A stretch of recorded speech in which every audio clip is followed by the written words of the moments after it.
historia no contada. Programa de investigación y divulgación histórica. Investigaciones realizadas con pruebas documentales, testificables y monumentales. La historia que no está escrita en los libros oficiales. La historia no contada. Bienvenidos. Amigos, amigas, gracias por el favor de su atención en un programa más, un programa especial de la historia no contada, sobre la historia precisamente de ese gran buque, de ese gran navío que fue el RMS Titanic. Mucho se ha hablado de él. Salieron cuando se cumplen los 100 años del Titanic. El Titanic, recuerden ustedes que se hunde en abril de 1912. Bueno, pues en el abril de 2012 que se cumplieron los 100 años. Pero previo antes se descubre en 1985 esa fundación Odyssey, que es una empresa que se dedica a la búsqueda y salvamento de tesoros principalmente. Ya si tiene alguna importancia histórica serán los naufragios.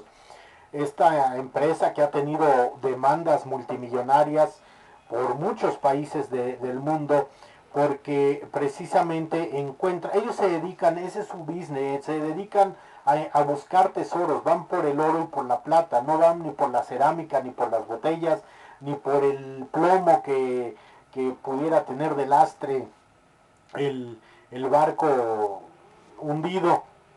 Entonces, bueno, pues se encuentran los restos del Titanic y hay una máxima dentro de la exploración oceanográfica que dice que donde lo hayas encontrado, y si son aguas internacionales, bueno, sí hay una cierta disposición, pero que si donde encuentras el naufragio, en tu búsqueda, en tu limpieza, porque sabemos que todo está por las mareas, por la marea, bueno, van cubriendo de arena, pero que si en tu búsqueda encuentras restos humanos, ahí se para la búsqueda. Así encuentres un cráneo que perteneció a alguien y que murió ahogado o murió por algún disparo, porque hay mucho de Segunda Guerra Mundial. Total, un pedazo de cuerpo humano, en este caso pues ya un esqueleto, ahí paras la exploración y debes de dar parte dentro de esas aguas internacionales a la Asociación Internacional de Búsqueda y Rescate de Naufragios, o si estás en agua perteneciente a algún país. Acuérdense que todos los países tienen por lo menos 50 kilómetros a la redonda de su costa, pertenece a ese país.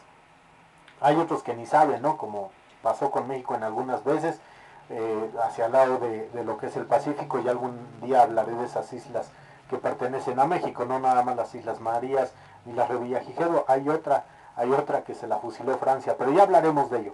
Entonces, bueno, pues resulta ser que estas personas después, bueno, pues se hace la película, vienen infinidad de souvenirs, y ya en el primer programa les platicaba algo de la historia del Titanic, y hoy la quiero continuar.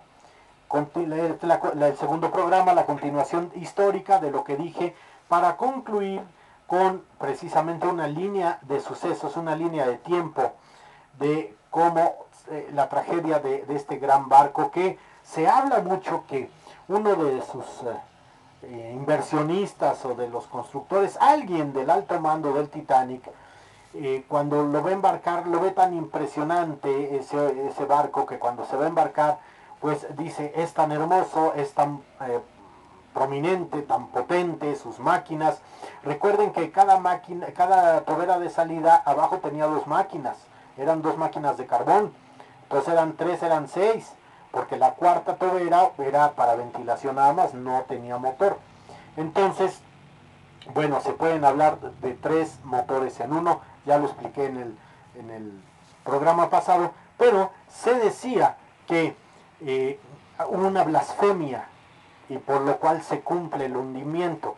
Eso yo lo dejo a criterio de cada quien y creencia de cada quien. La blasfemia fue que el barco era tan impresionante que ni Dios lo podía hundir. Entonces, pues a lo mejor pasó lo que pasó por lo que se dijo. Pero bueno, esa es una hipótesis que después se confirmó fue cierta. Parece ser que Andrew lo dijo, o alguien por ahí de lo de sus constructores.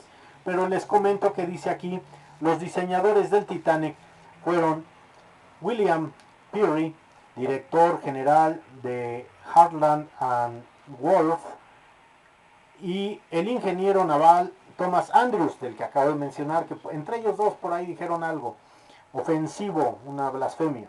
Gerente de la construcción y jefe del departamento del diseño, Harland and Wolff. Y Alexander Carlile, diseñador en jefe y gerente general del astillero. La construcción se realizó entre los años de 1909 a 1912. Al mando del Titanic estaban Edward J. Smith, el famoso capitán Smith, esa persona de barba canosa, con dos condecoraciones, que siempre salía y que muere ahí, y si no tiene que morir ahí, tenía que morir ahí porque sabemos que le avisan que el barco se está hundiendo y el señor se da la vuelta en su camarote y sigue dormido, y de ahí, bueno, se entera hasta después, pues yo creo ya cuando sintió, como se dice, el agua a los aparejos. El capitán de navío más prestigioso era John Smith, de la White Star Line. Henry Wilde como jefe de oficiales, William Murdoch, que es el que dicen que se da el balazo en la película, pero esa es una película. Charles Linktoller y Herbert Pittman, jefe segundo, primer y segundo y tercer oficiales respectivamente. Entonces quedan William Murdoch como Henry Linktoller como primer oficial,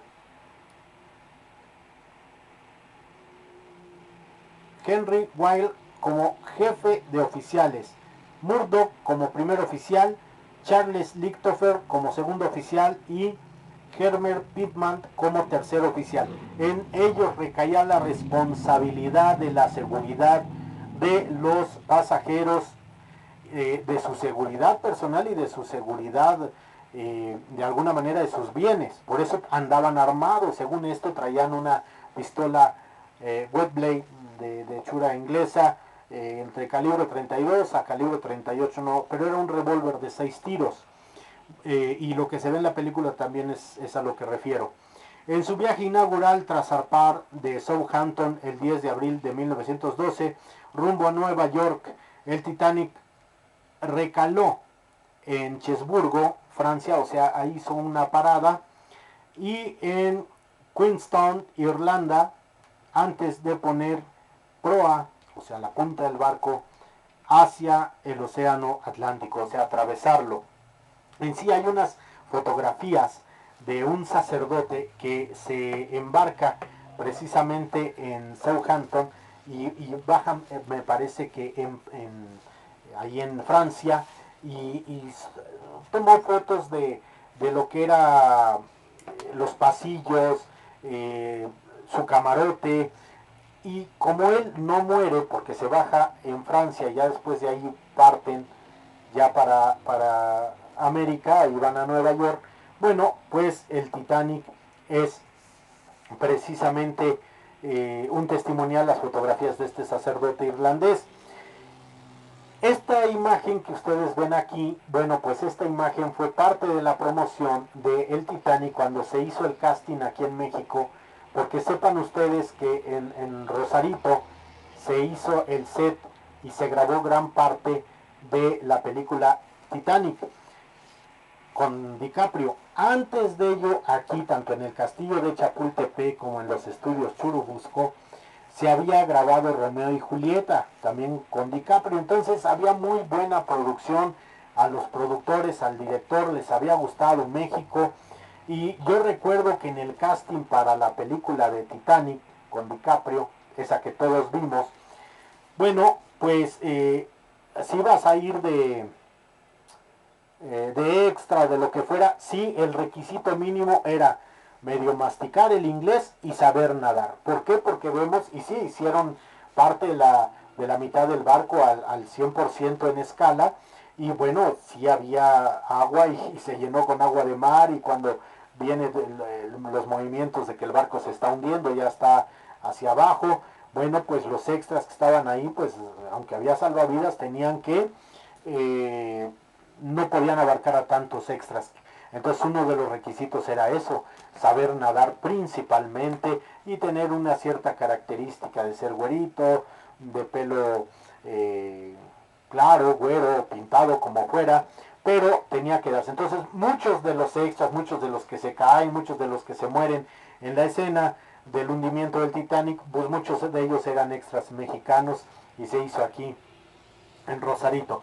Bien, ahora lo que les comentaba, eh, uno de los grandes oceanógrafos, lo que decía de Odyssey, que se dedica a Van por los tesoros, pues uno de los grandes oceanógrafos que a lo mejor las nuevas generaciones no lo conocieron y que sirvió a la Armada Francesa fue el comandante Jacques Cousteau. Jacques Cousteau, que se dedica a hacer documentales sobre la vida marina, donde gracias a él evoluciona grandemente el traje del buzo, el traje de escafandra, de buzo de gran profundidad, y gracias a él se modifican muchísimas cosas para el buceo moderno. Estamos hablando de los años 60, y de alguna manera él pierde un hijo por una descompresión, no llega a la... y desarrolla también parte de una cámara de descompresión, porque mucho hidrógeno en la sangre se hace burbujas y hay que hacer ciertos ejercicios para liberarlo. Y alguien que también, no crean que México no, y debo de reconocerlo porque tuve el honor de conocer a esta persona, al gran oceanógrafo de México, que era don Ramón Bravo. El maestro Ramón Bravo, bueno, pues él no muere en el mar, no muere después de haber nadado entre tiburones, buceado entre tiburones, haber hecho el libro de Buceando entre tiburones y el de Tintorera, que después se va a llevar a cabo, y él va a ser el que se encarga de todas las tomas subacuáticas. No recuerdo si el primer gran actor de esa película fue Andrés García, pero bueno, pues obviamente cuando vino Jacques Cousteau, pues quien lo recibió y quien lo atendió y quien compartió después con la gente y con el comandante Cousteau, pues fue Ramón Bravo, que les digo, muere de una manera, allí en su casa de Cancún, muere de una manera muy fea, porque y errónea, porque bueno, estaban construyendo en su casa, toma unas varillas de esas para hacer castillos de construcción, no se da cuenta que el registro que estaba en construcción, que el registro de la luz, de los enchufes de luz, el grande donde va el switch, estaba destapado, y Ramón Bravo mueve, levanta unas 5 o 3 varillas, una cosa así, las mueve de un lado a otro, las iba a mover, y una de ellas hace contacto en el... entra la varilla al registro de luz y ahí recibe una descarga mortal. Todos lo lamentamos. Él era guía, y vamos a decirlo así, maestro en su tiempo de presidencia del presidente Ernesto Zedillo Ponce de León, porque él, el presidente Zedillo, le gustaba mucho bucear con su familia y todo esto. Entonces, pues a quién mejor instructor de buceo, pues a don Ramón Bravo, que la historia se ha encargado de olvidar, pero por eso hacemos este tipo de programas, para que no se olviden, y bueno, pues Dios lo tenga en su santa gloria. A raíz del boom de lo que fue el Titanic, salieron muchos libros en diferentes idiomas, pero algo que me llamó mucho la atención y me costó en su momento muchísimo trabajo fue conseguir esto. A raíz de la película se hace un videojuego, pero un videojuego como si tú fueras un detective dentro del barco, porque hay un crimen en el Titanic. A lo que voy es, olvídense del videojuego, que son 2 discos, y aparece a partir de Windows 98. Los que son viejitos como yo sabrán que Windows 98, pues ya, bueno, de Windows 98 para arriba lo echaba a andar. Entonces, muy buenas gráficas, porque esta empresa, quien hace este juego, se especializó, vio los planos, te muestran planos, los apagadores, por ejemplo, si vas al elevador, eran de época. Voy a enseñar aquí una de las instrucciones, la foto de escena.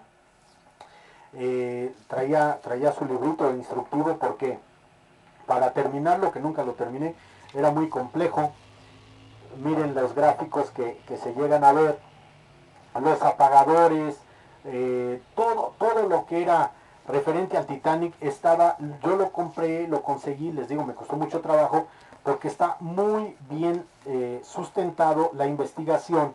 Entonces, por ejemplo, si uno salía del gimnasio en el juego y entraba, caminaba hacia proa, pues se escuchaba el viento, ya nada más faltaba el olor a mar. Y después ese es el juego, después hubo otros productores, tanto irlandeses, ingleses y norteamericanos, que se dedicaron a grabar el audio de lo que se escuchaba en el Titanic. Recuerden ustedes que la orquesta completa muere ya cuando ya no hay nada, tocan, mejor dicho, esa canción que se llama Cerca de ti, Señor, que es muy triste, pero bueno, pues de alguna manera era un homenaje. Y aquí precisamente viene en esta edición especial que hubo a raíz del aniversario las piezas que se tocaban en el Titanic. Y bueno, pues ya decía, miren aquí Bon Voyage, ¿verdad? Como si ustedes se embarcaran y llevaran un testimonial más. Entonces, en esta investigación de colección, me doy a la tarea de recopilar todo lo que se pudo en su momento y lo que llegaba a México, porque hubo cosas que no llegaron. En sí realmente los quienes graban, hacen 3 grabaciones, es este grupo de personas que se llama El Salonisti o Il Salonisti, que tocan, hagan de cuenta que tocaron con las partituras que estaban de la época, pero sobre todo de la época del Titanic. Entonces, es muy interesante musicológicamente hablando de lo que son estos trabajos, que algunos de ellos los mandé pedir a Nueva York porque no había. Otro también muy interesante que salió prácticamente recién estrenada la película, y al cumplirse también hubo una segunda edición. Este fue el de la película, pero el de los 100 años fue este, que también es un audio excelente de Il Salonisti. Hagan de cuenta que ustedes se sientan a comer, lo ponen y se oye, están oyendo ustedes lo que oyó la gente cuando estuvieron comiendo. Fueron 4 días, ¿no? Aquí está, miren cómo está ubicada la orquesta. Perdón que se los muestre así, pero las otras fotografías que tengo de la colección del Titanic, bueno, pues de alguna manera ya algunas están digitalizadas, pero quiero mostrarles lo que es realmente. Entonces este es el disco más puro, por decirlo así, en su música sobre el Titanic. Piezas imperdibles, afrancesadas, chardas, piezas rusas. Miren, aquí hay un gráfico medio feo, porque pues es cuando ya se están hundiendo y están embarcándose en los pocos barcos de salvamento que había, las lanchas de salvamento que había en el Titanic, que sí realmente no fueron pensadas para tantas gentes. Aquí están las portadas de las partituras que tenían los músicos muy buenos, músicos escogidos, músicos que también iban de alguna manera, aunque estaban contratadas por la White Star, que era la empresa del Titanic. Estas son, así como les enseñé las primeras imágenes, son los músicos de Il Salonisti, los modernos, los que retoman todo esto. Pero estas imágenes que yo les estoy presentando, sobre todo la roseta del medio o el tondo del medio, es precisamente el director de la orquesta oficial del Titanic, quienes mueren todos de la madrugada del 14 al 15 de abril de 1912. Entonces, aquí hay una foto del Capitán Smith, y igual las partituras, las portadas de las partituras que ejecutaron. Entonces, este realmente, aparte de ser un compendio de audio muy bueno, porque están ejecutando lo mismito que ejecutaron esa noche fatídica, esa noche de la cena, que dijeron, pues vamos a seguir tocando. Ahora, lo que yo les decía precisamente de que qué había pasado, aunque después esta es la portada de la del disco de esos grandes de 78 revoluciones, 78 o 72 revoluciones que les pegabas y se rompían, se hacían trizas. Pero aquí está lo que yo les decía en el primer programa. ¿Quién realmente fue el que se hundió? Si fue el Olympic, que todos dicen que fue el Olympic, o si fue el Titanic, pero aquí está una de las propagandas. Y de la música que después se grabó en Nueva York, ya años después, por los 30, porque la investigación dura más o menos, ya cuando se dan los fallos, hacia 1930, casi 15 años de investigación. De ahí se hicieron placas. Esto que ven ustedes aquí, esto es metal. Esto es una placa sería una miniatura de un póster propagandístico de la White Star del Titanic. Y esto es una plaquita que, bueno, pues la conseguí en esa época, que dice Metal Card, y entonces tú la puedes pegar en donde quieras, trae imanes atrás, pero bueno, está en tercera dimensión, se siente repujado, realzado, y algo que ya nada más fue vender por vender, que realmente yo nunca entendí ni vi, que es una investigación aunada a lo que hizo quien contrató a Odyssey, no recuerdo ahorita el nombre del director, pero por National Geographic sacan y resulta ser que es el secreto nuclear del Titanic. Nunca encontré ni vi ningún secreto nuclear del Titanic. Así que, pero bueno, como sea, es del tema y es una colección amplia, basta, que me he dado la tarea faltan otros 2 libros muy grandes e imágenes ya digitalizadas de los planos del Titanic, que los planos arquitectónicos en aquel entonces se hacían en un fondo azul rey, y se pintaban con un marcador blanco. Entonces, amigos, amigas, yo creo que hasta aquí dejamos este segundo programa. En el tercer programa les voy a enseñar documentos facsimilares de los originales, para que vean ustedes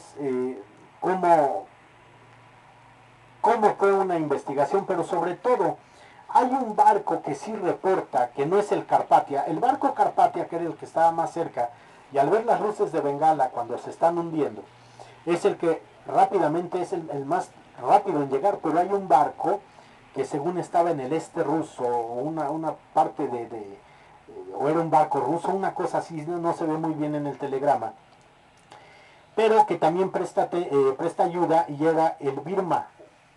Según unos dicen que era el Birmania, y según el telegrama dice Birma, donde dan su latitud, su longitud y el tiempo de donde se está hundiendo. Eso es histórico.